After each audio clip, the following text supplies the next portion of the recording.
I'm done with you and your boring life. I'm taking everything. And this house is sold, by the way. Enjoy what's left." The note on my kitchen counter hit me like a slap across the face.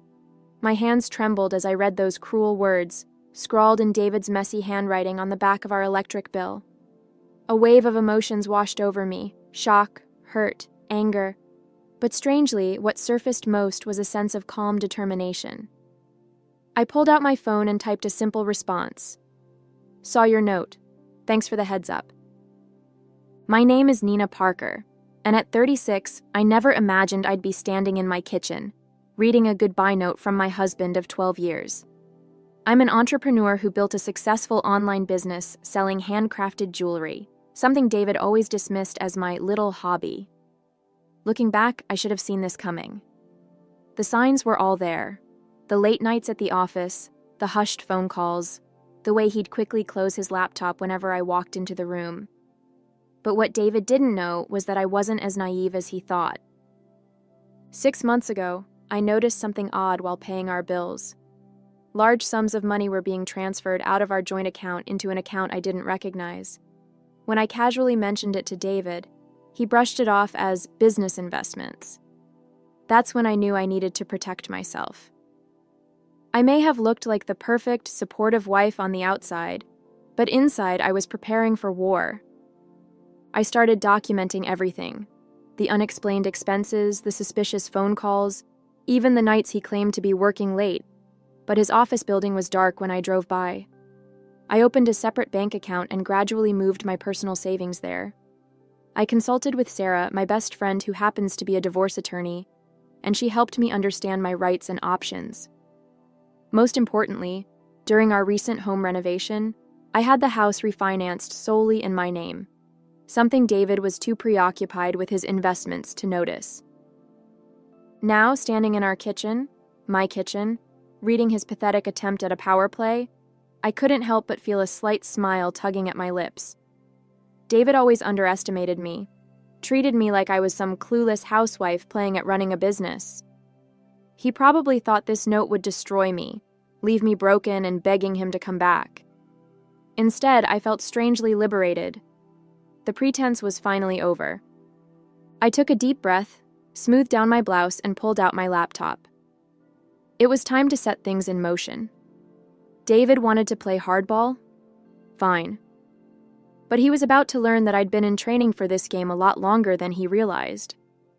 The signs of David's deception had started small. Last Christmas, he gave me a silver bracelet that looked expensive, but turned out to be a cheap knockoff. I would know, having worked with fine jewelry for years. When I confronted him about it, he turned it around on me, calling me materialistic and ungrateful. That was David's way, always making me doubt myself, always twisting things to make me look like the unreasonable one. Our marriage wasn't always like this. In the early days, David supported my dreams. He helped me set up my first online store and celebrated with champagne when I made my first big sale. But as my business grew, something changed in him. Maybe it was pride, maybe it was jealousy, but he started making snide comments about my little online shop at dinner parties, acting like I was playing at being a businesswoman while he did real work at his accounting firm. I remember the day I landed a contract with a major department store chain. Instead of celebrating, David barely looked up from his phone. "That's nice, honey," he said, dismissing what was possibly the biggest achievement of my career. That night, I cried myself to sleep, but it wasn't from sadness. It was from anger. Anger at myself for letting him diminish my accomplishments, for staying quiet when he belittled me in front of our friends.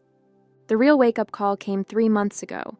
I was having coffee with my sister Janet, who works at the same bank David uses for his business accounts. She hesitated before telling me she'd seen something concerning: large withdrawals, suspicious transfers. "Nina," she said, gripping my hand across the table, "I think he's planning something. You need to protect yourself." That conversation changed everything. I started paying attention to details I'd been ignoring: the way David always insisted on handling our finances, despite my business background.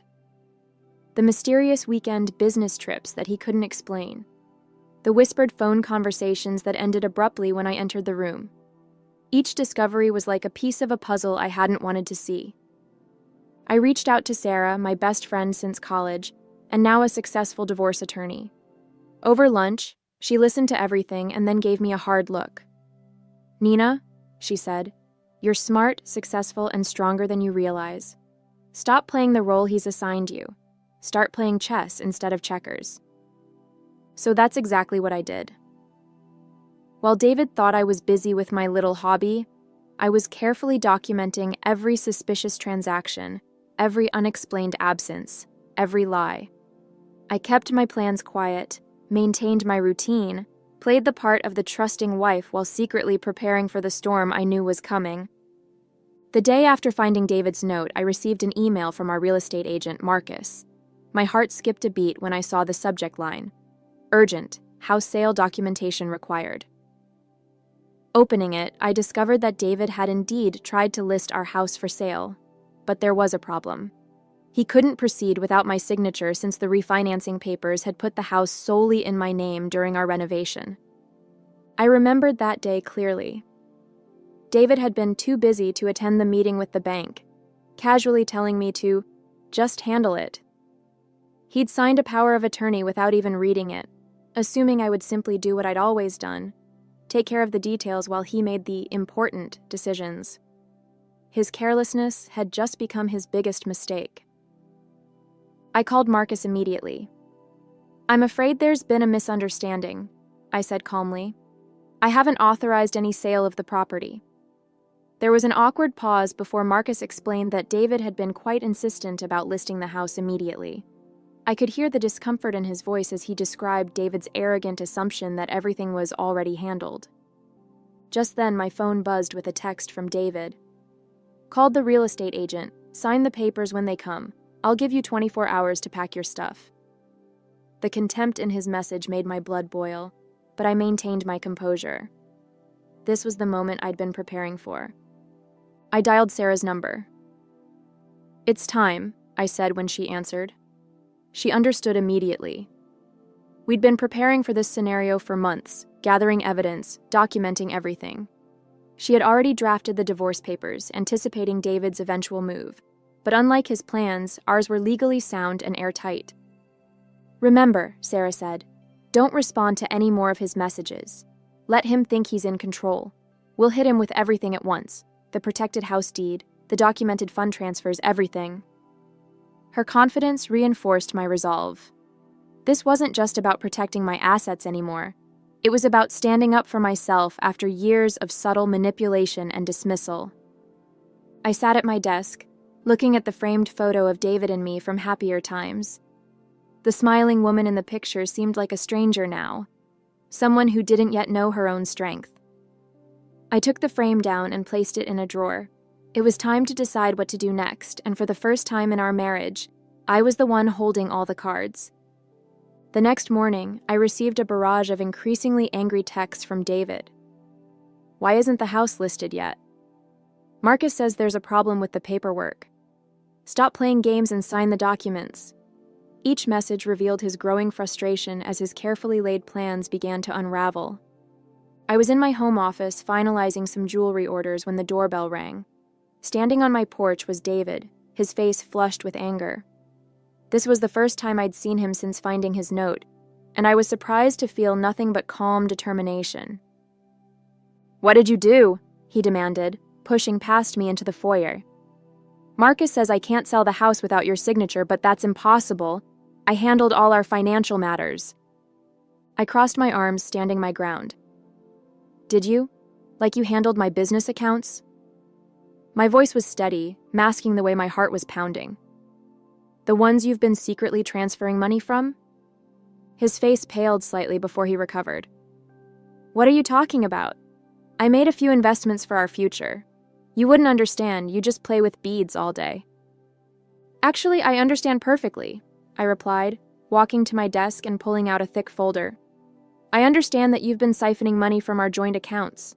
I understand that you tried to sell a house that's only in my name. And I understand that you thought I was too stupid to notice any of it."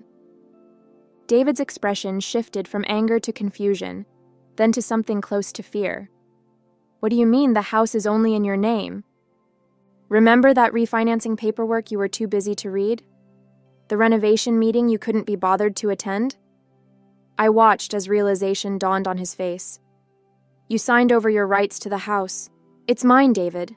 Just like the business you thought was just a hobby, the one that's now worth more than your annual salary. He sank onto the couch, his arrogance deflating. You can't do this to me, he said, but his voice had lost its edge. I've already made arrangements. I have plans. Plans that required my money, my house, and my compliance, I interrupted. But here's what's actually going to happen. You're going to leave my house, and my lawyer will be contacting you about the divorce proceedings. And those funds you transferred? We'll be discussing those too. David tried to regain his composure, straightening his tie as he stood up. You're bluffing, he said, but I could hear the uncertainty in his voice. You don't have the resources or the knowledge to fight me on this. I walked to my desk and pulled out another folder.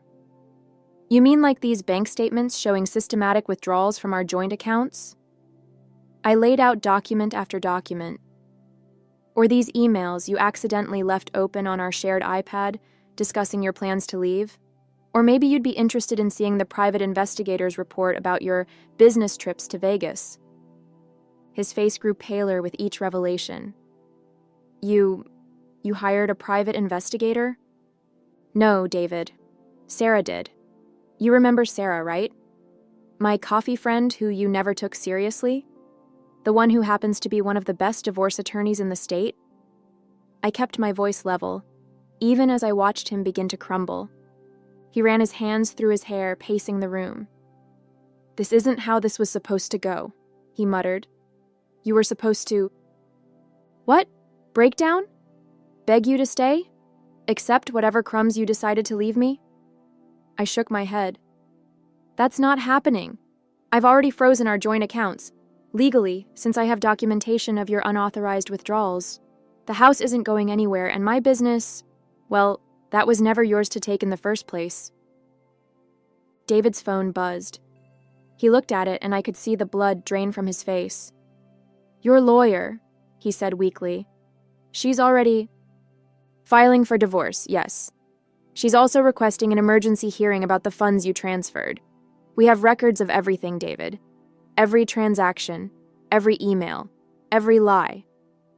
He slumped back onto the couch, looking defeated. I didn't think you'd fight back, he admitted. You always just went along with everything. That was your biggest mistake, I replied.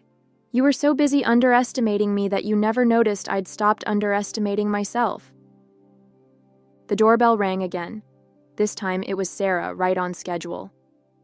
David looked up, panic finally setting in as he realized just how thoroughly he'd been outmaneuvered. You should leave now, I said firmly. Any further communication can go through our lawyers.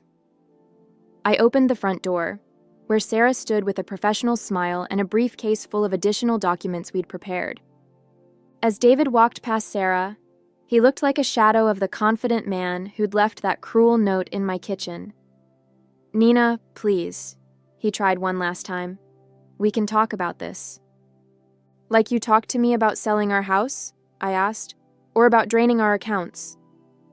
Sarah placed a gentle hand on my shoulder, reminding me to stay calm and focused. David's phone started ringing. It was his bank.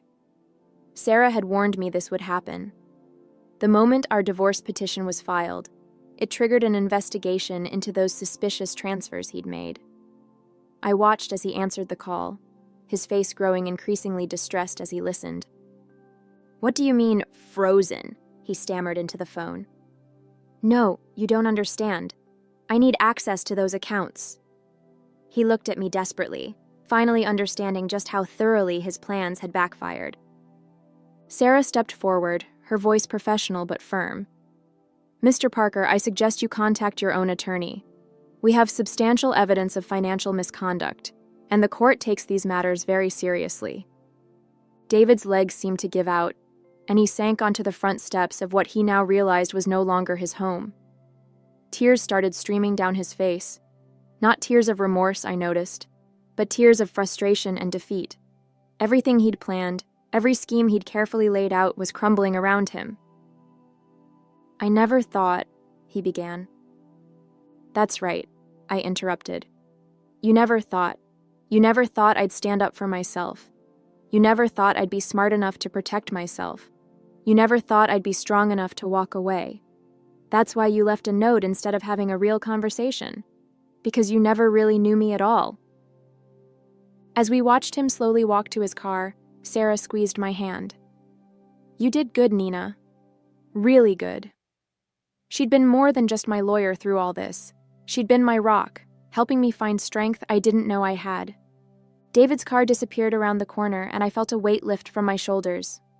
The pretense was over. No more checking bank statements in secret. No more documenting his lies. No more playing the role of the docile wife. I was free.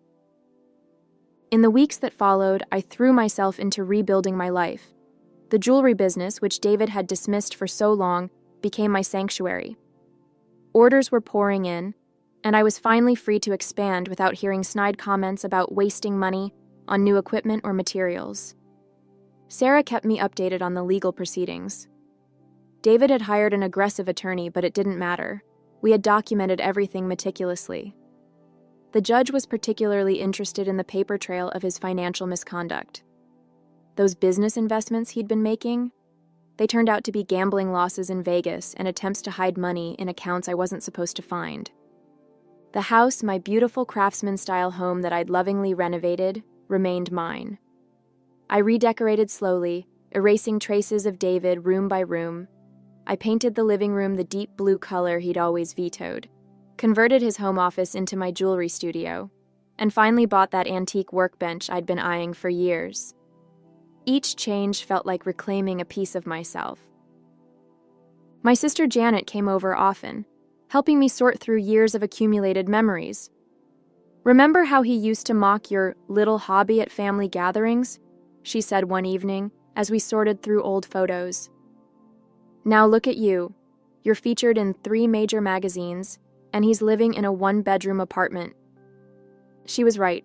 The business was thriving now that I could focus on it fully. I'd hired 2 assistants to help with orders, and a major department store had just picked up my newest collection. The irony wasn't lost on me. Everything David had belittled was now sustaining me, while his smart investments had left him nearly bankrupt. My friends rallied around me in ways I never expected. Sarah, beyond being my attorney, spent countless evenings with me, helping me process everything.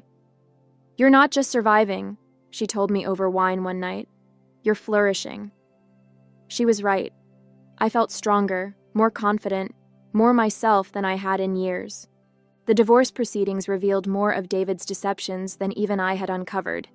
The bank's investigation found that he'd been gambling away significant sums of money for years, hiding the losses and hoping to cover them with the money he'd planned to get from selling the house. When that plan fell apart, everything else did too. One morning, I received an email from Marcus, the real estate agent. He apologized profusely for his role in David's attempted house sale and asked if I'd be interested in helping his wife choose jewelry for their anniversary. I smiled at the irony. My little hobby was now earning me respect from the very people who had once dismissed it. The hardest part wasn't the legal battles or even the loneliness. It was confronting how much of myself I'd buried to maintain the illusion of a happy marriage. I'd dimmed my light, shrunk my dreams, and doubted my instincts for years. But as I sat in my studio, working on a custom piece while sunshine streamed through the windows, I realized that I was finally living life on my own terms. 6 months after finding David's note, I attended a local business owners gala. It was the first time I'd been to a major social event since the divorce, and I'd almost talked myself out of going. But Sarah insisted, saying it was time to rejoin the world properly. I wore a black dress that David would have called too flashy, and jewelry from my own latest collection. As I walked into the ballroom, I caught sight of my reflection in a mirror and barely recognized myself. Gone was the hesitant woman who used to check with her husband before making any decision. In her place stood someone confident, someone who knew her worth. During the evening, I ran into several couples who used to be our friends. Most had heard about the divorce through the grapevine, and their reactions were telling. The wives especially seemed different around me, more open, more real. One of them, Barbara, pulled me aside and confided that my story had given her the courage to look more closely at her own marriage. "When I heard how you handled everything," she whispered, "it made me realize I don't have to accept being treated like I'm stupid just because I chose to start my own business instead of staying in corporate law." The gala was also where I first met James, a widowed artisan who crafted custom wooden jewelry boxes. We talked for hours about craftsmanship and running creative businesses. He looked at my work with genuine interest and asked intelligent questions about my techniques. Not once did he call it cute or dismiss it as a hobby. It wasn't romance, not yet, but it was a reminder that there were people who could see me for who I really was. David tried to contact me a few times, especially after the court ordered him to repay the money he'd taken from our joint accounts. His messages swung between anger and pleading, but they didn't affect me anymore. The last time he reached out, he actually apologized, not for the note or the attempted theft, but for not appreciating what we had. I didn't respond. Some chapters are better left closed. My business continued to grow. I expanded into teaching jewelry-making workshops, something David had always said would be a waste of time. The classes filled up immediately, and watching other women discover their creativity became one of my greatest joys. Many of them shared stories similar to mine, of dreams put on hold, of talents dismissed, of potential buried under others' expectations. The house that David had tried to sell out from under me became a true sanctuary. I hosted monthly gatherings for local female entrepreneurs, turning my restored dining room into a place where women could share their challenges and celebrate their successes. The room that once echoed with David's dismissive comments now rang with laughter and encouragement. Looking back on that morning, I found David's note. I realized it wasn't the end he intended it to be. It was the beginning I needed. The woman who stood trembling in that kitchen, reading his cruel words, could never have imagined how much stronger she would become.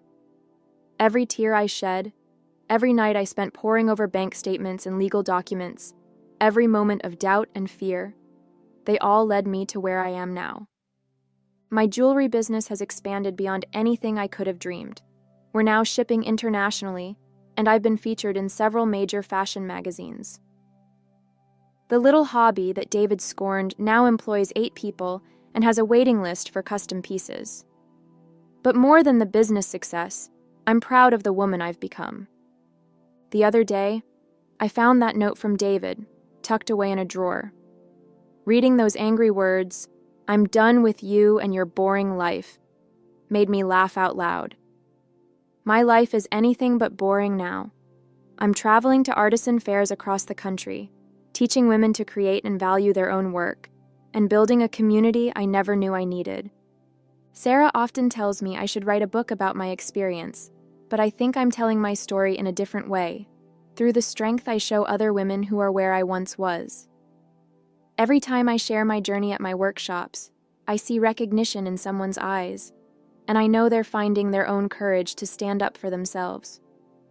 Sometimes, when I'm working late in my studio, I think about how differently things could have turned out if I hadn't prepared for the storm I sensed coming. If I hadn't listened to my instincts, documented everything, and quietly built my safety net. David's note could have devastated me. Instead, it liberated me. Last week, I received a letter from David's sister, telling me he's still struggling to rebuild his life. She said he finally admitted to her how much he regrets underestimating me, how his arrogance cost him everything. Part of me hopes he's learned something from all this, but I no longer feel responsible for his growth or happiness. My life has taken a direction I never could have imagined while married to David. The house he tried to sell out from under me has become a home for creativity and empowerment. The business he dismissed has become a source of inspiration for other women, and I've become someone I'm proud to be: strong, independent, and unapologetically successful. Yesterday, a young woman in one of my workshops asked me if I ever regret how things ended with David. I showed her the simple silver ring I created for myself after the divorce was finalized. Engraved inside are the words, "Trust your strength." Because that's what this journey has taught me. We are all so much stronger than we know. Sometimes it just takes a cruel note on a kitchen counter to help us discover it.